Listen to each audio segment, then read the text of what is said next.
What's up, ladies and gents? Ben Pakulski back at you from downtown Powerhouse, Tampa. Matt and I here, my good friend, just finished training chest, and we have tons of questions about chest training. So since it's chest day, I figured why not come at you with a couple great chest tips. The question I get asked all the time, and it's starting to drive me nuts, so I'm going to answer it, is how do I bring up my upper inner chest? What exercise is best for my upper inner chest? Matt, do you have an answer? Good. Thank goodness Matt didn't give me some stupid answer like cable crossovers or God knows what. The answer is there's no exercise that particularly works your upper inner chest best. It's about how you execute every exercise that will bring up your upper inner chest. So how does this work, and how can I explain it to you guys so you can understand it and apply it? You've heard me speak about strength curves. A typical strength curve of any particular muscle looks like this. It looks like a typical bell curve. You're weak at the extremes, you're strong in the middle. So if we're talking about a chest, this is the extreme of the range, I'm weak. This is the middle of the range, I'm strong. This is the extreme of the range, I'm weak. So if I'm trying to get my chest fully contracted, the goal of every exercise or every workout should ultimately be to get your chest fully lengthened and fully shortened. What does a fully shortened pec look like? Matt's going to tell us because he's going to be our demonstration model today. We won't pick on him. So ideally what a fully shortened chest looks like, it has to do with the humerus, which is the upper arm, coming across the body.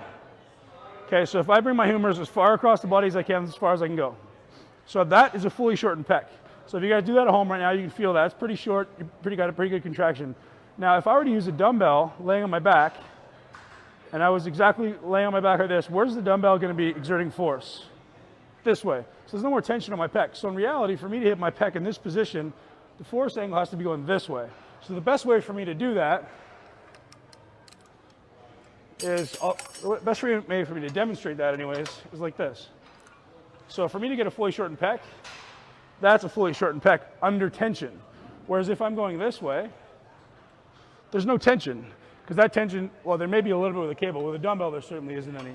So the idea is to learn how to exert tension in a fully shortened position. So we can't do that with a barbell, because with a barbell, that's as short as you can get, and in reality you need to get a little bit further across the body.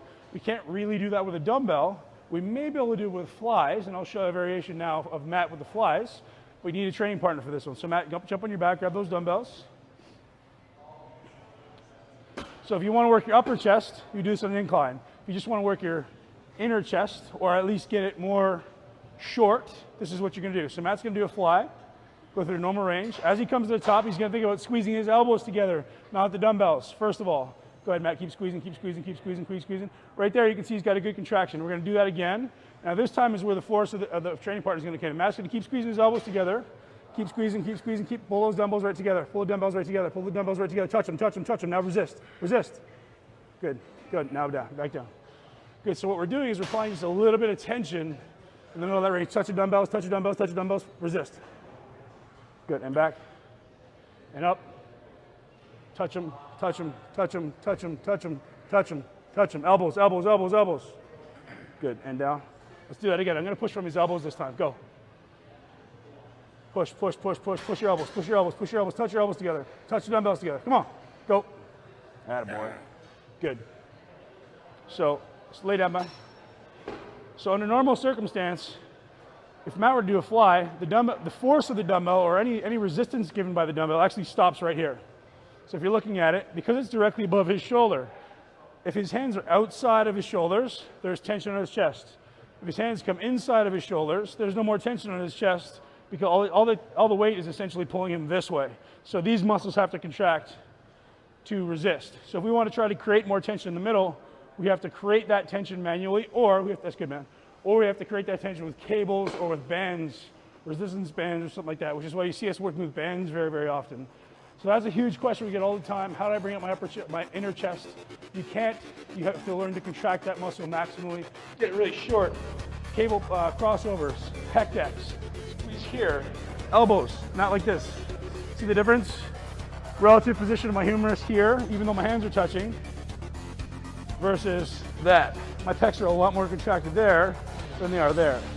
Even though you may think you're moving the weight equally as far, in reality your chest is actually doing less work. Over and out.